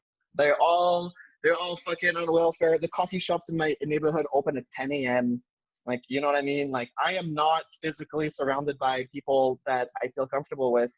And as Bitcoiners, we're like, oh, self-sovereignty. But then, you know, if you go to the coffee shop, they're fucking putting the handcuffs on you almost and like putting a mask over your head and like, this meat space thing, I should rethink that. Like the digital sovereignty aspect of it is cool, but like, what's the use of having a shit ton of money if like the oyster fishmonger stores close and I can't buy my oysters, you know? So I think that the digital sovereignty aspect of Bitcoin solves. I mean, and I think it's Alex that says like it increases the cost of attacking someone. Like Bitcoin is just like everything else in security. It just increases the cost of attacking you, and you just become like not a low-hanging fruit. Like you're in a riot, you know, and then you look at the store on your left, there's like these two big guys with guns, and look at the store on the right, there's no one. Like you're gonna go steal. So like, you know, why would you go after Bitcoiners when you can go after the stupid plebs that are paying their taxes happily? Like, yeah, like go after these, like milk these masses. Like it's like, so Bitcoin increases that. So I think we're fine because like before the state goes after Bitcoiners' wealth, like it's such a high fruit. But I mean, the thing is like now for real, we have to focus on this, like the idea of, and I drew a little chart here because we've been arguing about like zero statism. Like I said, like this is zero statism to Marxism, and we're kind of like, oh, like should we have like, you know, police? I mean, if we have a police, like what's the size of the police force? And like, you know, like of course, like this is a really neat debate, but I'm more worried about like this thing and like specifically like this thing that happened in the last like 2 months, right? This like we're like right in the middle where we're going full, like we were just like kind of accelerating towards Marxism, but now we're like almost, you know, at the cusp of like the Marxist aspect. And you know, when I think about, you know, the reason why I'm in Bitcoin, like I'm not in Bitcoin. Bitcoin is not like a means, like it's not like an end in itself. Like Bitcoin is fun, but it's not an end in itself. And ultimately, I just really can't tolerate authority, and I can't tolerate people telling me what to do when I think it's stupid and I don't have a choice. Like it just, I would rather kill myself almost than do something, being forced to do something that I think is stupid, which is why like the mask thing really annoys me. It's just like, it's not like, it doesn't hurt me. Like I don't mind the mask thing. Like I'm not a fucking pussy, but like it doesn't hurt. But it's just, I don't like being forced to do something that I don't want to do. It's just physically, it's just like repulses me to like a crazy ass degree. It's insane. And I think that like that is the thing we should be focusing on, like immediate. And I've had this very cynical turn from ideological libertarian to now I'm just like fucking every man for himself. Like I don't, you know, that's why I'm like, you know, regarding censorship, my views on censorship has changed. I'm like, fuck the liberals, like fuck them. Like if it's almost like a fight to the death at this point. There's no like there's no way for your good ethical view of the world to prevail at this point. It's either the betas that are ganging up on the alphas to take their shit are gonna win, or the alphas that produce it are gonna win. And then I think like we can start by protecting ourselves in the physical realm, and then once everything's kind of like went to shit, because I'm a gloomer, like I'm a doom prophet person. Like I'm super into the idea of the global collapse. Like, and when I mean that, I mean I've thought about this. I don't see any other way than a massive economic collapse that's on a unprecedented scale, and then we just need to stick around long enough so that when that happens, we're there and we're healthy and we got a bunch of coins and we're ready to go. Francis, that reminds me. I'm just going to augment your comment on authority, because I'm very much the same as you, bro. Like, fuck, it's I'm repulsed by authority, but I think it's I actually respect some authority because it's authority that's earned. I think that's the thing. It's like, authority that's bestowed upon itself, fucking drives me mental. So like authority just because. Not because of competence, not because of Kendra, I think, has just said the word meritocracy. I fucking love that word, because it's something like I've got this I had this argument with people that human rights don't exist except for one right, which is the right to choose. And I think that comes before every single other supposed fucking right. And the right to choose is rooted in this idea of personal liberty and the right to choose something. And you can't, in your enactment of that right, take away somebody else's right to choose. So if you want to, choose to be a moron, you can. If you want to choose to wear a mask, you can. If you want to choose to fucking stay inside, you can. If you want to choose to be like the right to choose, I think, is fundamental in all of these things. But anyway, I was just touching on that point. What I wanted to actually mention was I had a note earlier about commons, about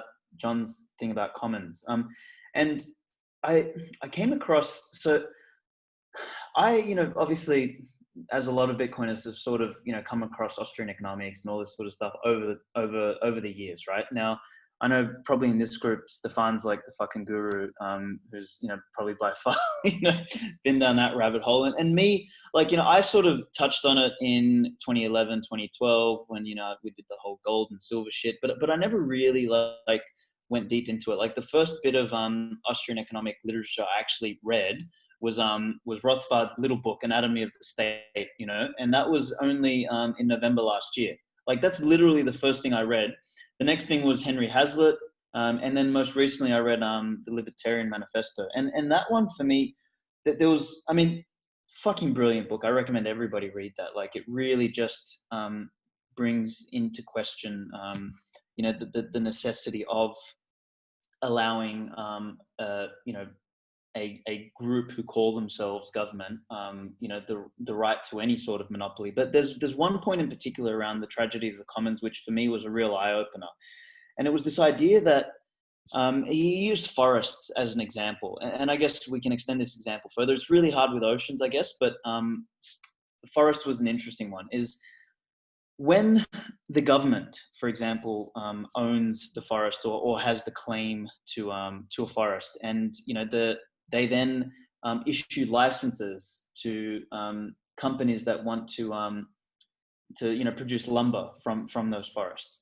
What will happen is the economic incentive to these lumber companies that may be private or maybe some form of underhanded fucking contractor or whatever the case may be, even if they're purely private, the incentive for them is to make the most use of that license while they have it.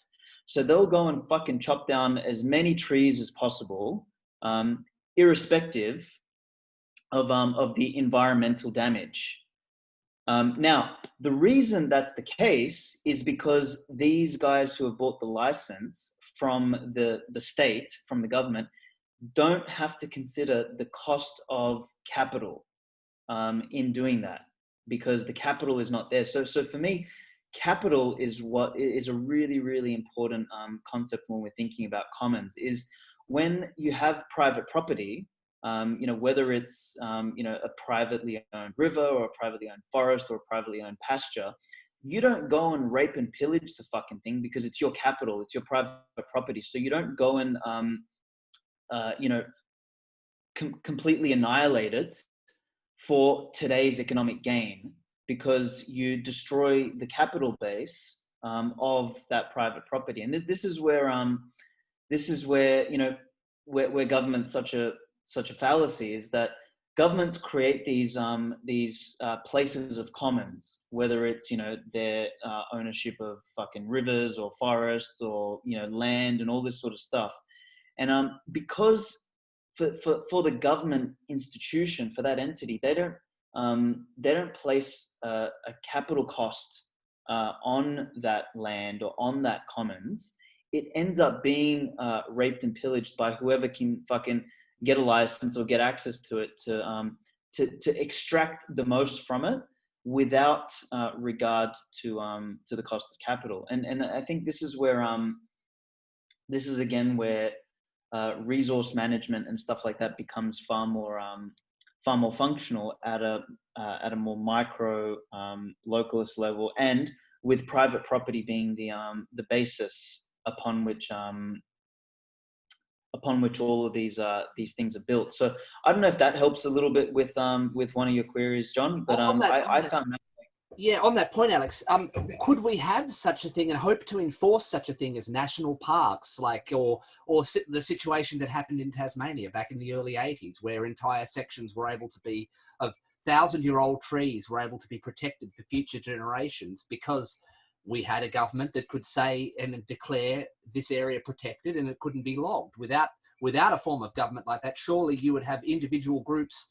You'd always have one defector group who would decide that, well, we're going to take those 1,000-year-old trees because it's in our self-interests they're very valuable and it's in our immediate self-interest to get that and screw the overall greater good. So the general answer here is to privatize. But yeah, go on. Yeah, that may happen. And again, we're not going to stop all of these things. It's not like libertarianism is a panacea to all of these problems. So in some cases it will, but, you know, at the same time, you will have people who do value those things, like me, for example. And you might not be able to do anything about it if another group decided to come in there and destroy it for their own immediate personal self-interst. No, but it's for sale. The land can be for sale, right? And if you look at historical examples of conservation movements, of public parks, like, and it's a very recurring story. Like, I'm just wondering why any of that would be respected anymore, though, without the overarching government that exists at the moment to enforce it. Well, I mean, if you assume there's like right, yeah, people will stand up to that, and then if you assume like a minimal police force, like let's just like using that assumption that, you know, people will not come and burn your land because there's some, like, let's just use that premise, cover that, like there's violent mitigation mechanisms. But in terms of like this specific aspect of the commons, I think it would be extremely well managed, because one thing that people tend to forget is, like, a lot of the people are mediocre, but the people who are kind of megalomaniac, I guess, or like the 1% on the kind of Jordan Peterson like distribution curve, like maniacs, like the people that become like CEOs and you know, politicians and army generals, and they there is, I mean, in my personal case, and I'm not the only one, like there's this idea of creating a legacy, which is a very gratifying, it's self-gratification. It's like, it's very selfish. Like I always joke about it, like my goal is not to build a statue of myself. It's like just to make sure other people build statues of me. Like I want to be immortal as a fucking Roman emperor, because, you know, I'm not particularly religious. So if I want immortality, like we all do, it needs to be immortality in the collective mind. And I'm just kind of joking around, but people will buy forests and they will make them private land. And I think that the commons discussion is really interesting, because it is the crux of the discussion. The statists wants to increase the realm of the commons as a justification to intervene. One of and these are all fucking distractions, but one of the my favorite ones was climate change. Climate change increased the realm of the commons to every single thing, right? Every single thing on Earth is at risk. Like your apartment will burn down. My apartment will burn down in like 50 years if you don't, you know, take that plastic bag. And what this does is it's all about creating a narrative where there's an externality, because the non-violence principle, sorry, the NEP, the non-aggression principle, is absolutely intuitive to even the socialists, right? And then they have this constructivist view where society is violating you. So talk about Alex, like there's only one right. Like, yeah, in their sense, you know, their argument is, well, you can't enforce your right to choose if you're born in an oppressive regime where the patriarchy is laying in. So like you don't really have a right, and rights don't matter if they're not, you know, positive, not negative. But their the kind of like central philosophy is increase the domain of the commons to everything, so that because otherwise there's no reason to intervene. Public health is a great example. So, you know, in terms of the climate changes, everything you do affects me. So the whole earth is the commons, right? It's like, okay, it's pretty weird, but it was catching on, but not that much. It wasn't super catchy. What was super catchy, for example, was like public health. That's a commons. So it's not about your health. It's about everyone's collective health, right? It's like, you can't look at your health. You're selfish. Like the health of everyone matters because we've collectivized healthcare, the commons itself, like we made healthcare the commons. So anything you do regarding your health has an impact on someone else. We've made the resources finite, and like that's the central thing. And what we're trying to do is make the commons as small as possible, right? So the smallest commons would be, for example, something like, or you know, if we're not just talking about like the oceans and the grazing pasture, like the smallest, you know, denomination of what's common would be our security, right? Our security force or defense or whatever collective enterprise. But there's like this huge scale, and I think if we stick to a very philosophical discussion about, you know, should there be, if we accept that there are some commons. And I know as libertarians, it's hard to be, like Ayn Rand was saying, like being inconsistent is like the worst thing. Like you know, being consistent is the perfection. You know, guys like I know people that are never going to contradict themselves as a fanatical ideological tenets of their being. And I mean, I think we're kind of like all, I think, probably in that spectrum of like trying not to contradict yourself ever. But there's just a certain practical thing now that I realize about libertarianism and ANCAP is like, ultimately, and this is what I was saying about people are waking up to the citadel, is, you know, I just care about like not being oppressed on a, you know, I really just don't want to be oppressed. And I'm definitely willing to pay for a small amount of like intellectual inconsistency just to have like peace of mind on my daily life. But yeah, I mean that COVID situation, I guess, really, it's not like we weren't woke before COVID. Like all of us were pretty fucking, you know, red pilled. I think right now it's just, you know, I never thought I would not be able to like go to the gym. Like I never thought it would go this far. And I'm just like, fuck this. Like, you know, being right, like being morally, always perfect, morally consistent is a luxury we don't have anymore. Right, that's a great way to summarize some of the thoughts there. Look, guys, we're going to keep chatting, but I think what we might do is stop the recording soon. So what I'm going to ask each of you guys to do on the panel is just take 1 minute, have any kind of last closing thoughts and where people can find you. I'll stop the recording at that point, and then we can just open it up for everyone who's listening to also come on and have video chat with you guys as well. So Alex, let's start with you. Take a minute now and just tell people where they can find you, and I'll post all this up on YouTube afterwards. Okay, legend. So yeah, at Alex Svetsky, so my name's spelled a bit different, Aleks, then Svetski on Twitter. And then, I mean, if you type that in on Google, you just find all my shit anyway, a bunch of podcasts and Medium and all that sort of stuff. But I guess my closing thought is, I think for me, you know, a lot of this discussion, you know, for me is really centered around the idea of voluntarily choosing, you know, what it is that we want in life, and I guess I have a sense that despite how many idiots there is out there, like, you know, the hive mind does strange things. I value the individual and I value choice above all else, and I think that there is merit in fighting for a world where we optimize for choice and individual liberty.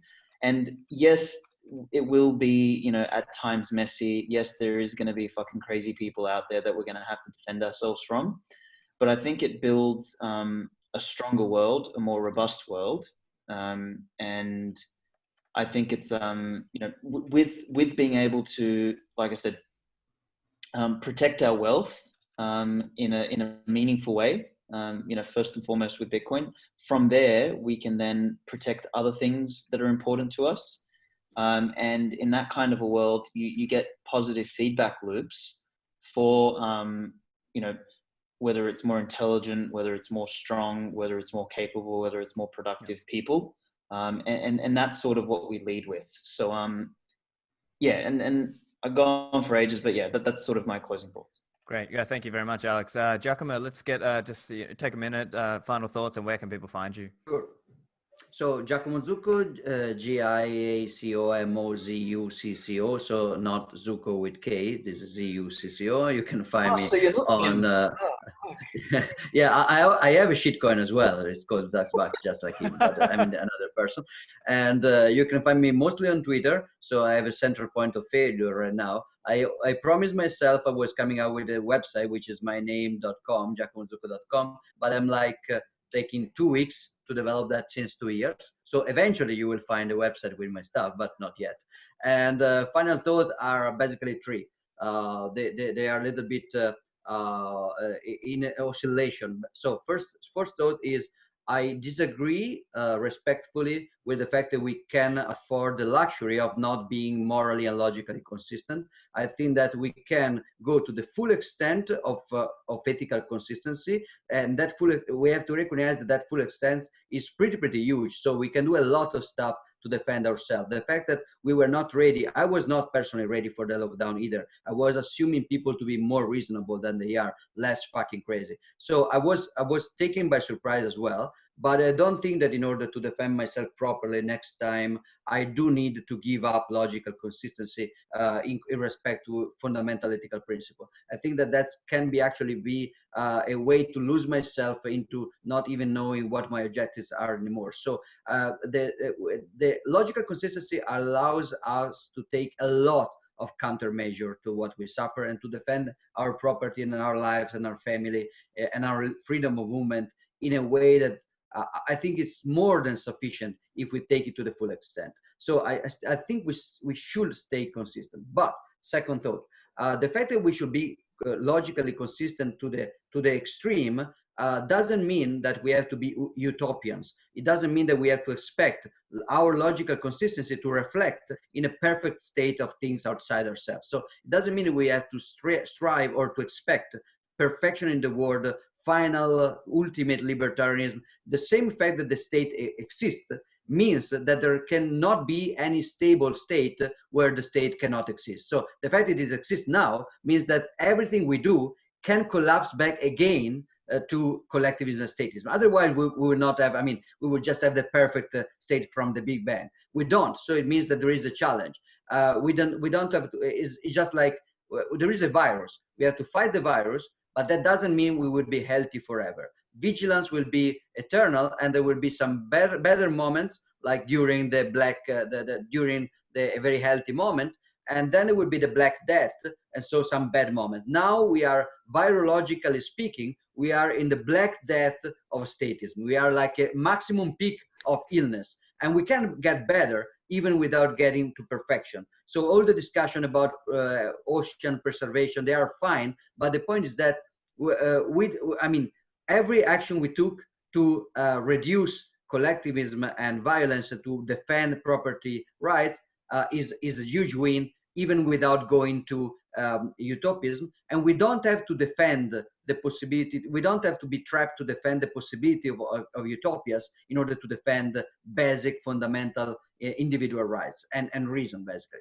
And the third point, and then I close, is that even if this feels like a cycle, we don't have to think that this battle is useless or that it's always symmetrical, because technology can change some kind of battle for good. For example, the printing press will make censorship of idea perpetually until you have like a destruction of planet Earth. The censorship of ideas, like index of forbidden books, will be forever very, very difficult, because now you have the cyclostyle that you can print, and now you have the internet, you can send emails. So stopping ideas now is irreversibly difficult. And with Bitcoin, the same happens to finance and money. So it's, even if Bitcoin will not be the final panacea that will create a libertarian utopia forever, that's not the case.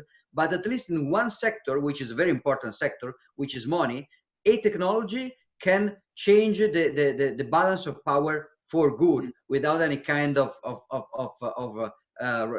basically of falling back to the way we were before. So overall, stay logically consistent, don't expect utopias, and stack sets and run a full node. Excellent thoughts there. Let's get a Haas. Do you want to close out with your thoughts there? Yeah, it's been great hanging out with some great minds. I've certainly been influenced. I've probably gone from a 3 out of 10 statist to a 2 out of 10 statist, but still a 10 out of 10 localist. So it's not a panacea. And now that I know that I could just simply hire Giacomo and Alex to go crack some lefty skulls for me, I'm happy. I don't mind it, but yeah, if you want the state to go away, sign up for an auto DCA. So there's 2 folks on screen that do it, Francis and Alex. Look them up. You can find their companies on my Twitter, in my pin post, at Friarhass, FRIARHASS. So check them out and buy your weapons in the war against the state. They're only going for about 10,000 sats $1 at the moment. Great. Francis, do you want to go? Yeah, well, I mean, at least we have Bitcoin. So that's definitely the saving grace to this whole thing. I'm, people who follow me, they see me talk a lot about the remnant and the ISIS job and the masses. And it's kind of weird, because if you look at the whole lockdown situation, I mean, bull Bitcoin sales went up like 2.5 times, 3 times almost, since the beginning of since the market crash of beginning of March. And I've been doing well. I mean, I've been doing super well for the last 3 months, financially. I think Bitcoiners are doing well financially. And at this point, as everybody's been, the only thing we can do really now is just accumulate. This is the only thing we have control of. It's really important to accumulate Bitcoin now.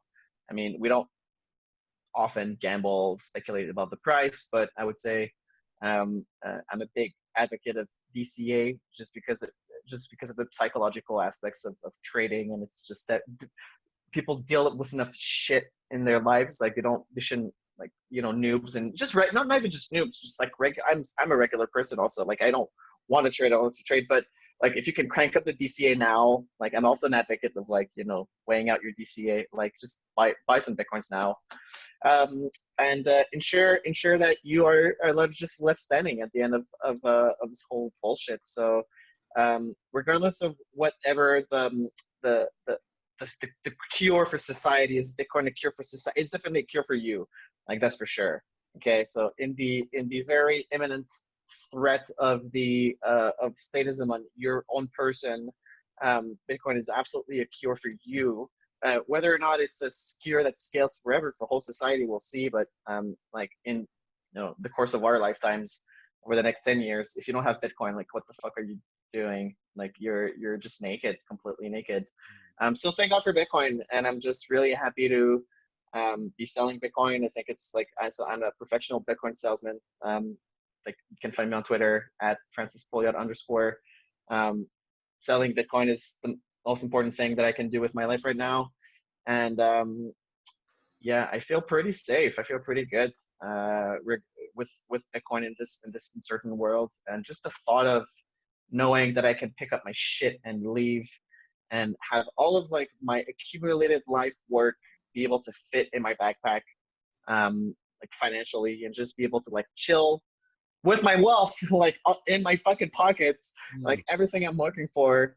I think it's a fantastic feeling, and I wish that that feeling of safety and security that I have because of Bitcoin on everyone.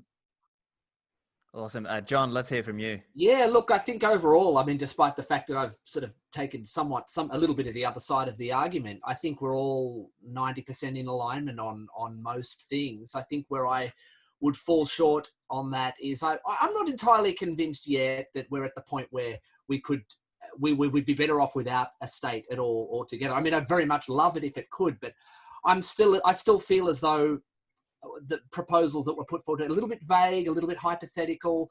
They're also making assumptions about what people would do if this were the case, but we don't really know that for sure. Like the example with, well, someone would just buy the forests. I mean, they might, and then they might not. I mean, there's a million other things. Do we really know? So I've still got, I guess, a little way to go there, but I think the panel tonight, all our guests tonight, has certainly helped me get a little bit closer. Some of the questions that the reasons why I thought that it wouldn't work have been assuaged.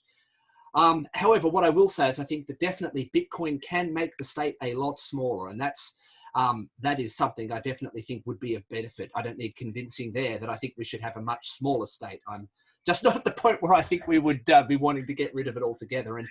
And certainly in terms of a much smaller state, we have a system with Bitcoin that can, for the first time ever, separate money and state, just like it was a great boon to have separated the religion from state. That was considered one of the foundation points of advanced societies in being able to do that, being able to separate money from state. And in a way that will sort of force the state to become more smaller and more inefficient if indeed it still has to continue to exist. So so in terms of where I am, I'm on Twitter, JP_technology.